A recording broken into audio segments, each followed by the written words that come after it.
1853 খ্রিস্টাব্দে 22শে ডিসেম্বর জয়রামবাটির মুখোপাধ্যায় পরিবারে এক কন্যা শিশুর জন্ম হয়। সেই শিশুই পরবর্তীকালে লোকজননী সারদা বা সারদা মা নামে পরিচিতি লাভ করে। সারদা দেবীর পিতার নাম রামচন্দ্র মুখোপাধ্যায় এবং মাতার নাম শ্যামাসুন্দরী দেবী। তিনি ছিলেন পিতামাতার জ্যেষ্ঠ কন্যা। সারদার যখন 6 বছর বয়স তখন তাঁর সঙ্গে গদাধর চট্টোপাধ্যায়ের বিবাহ হয়। এই গদাধরের বাড়ি ছিল কামারপুকুরে।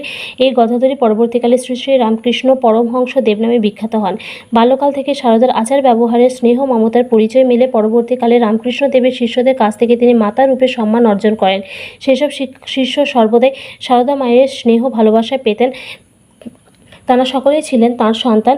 অসাধারণ বুদ্ধিমতী মমতাময়ী সারদা মায়ের চরিত্রে দৃঢ়তার প্রকাশ পায়।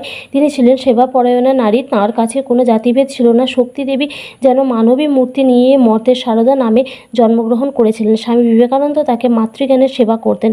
1920 খ্রিস্টাব্দে 21শে জুলাই লোকজননী সারদা ইহলোকের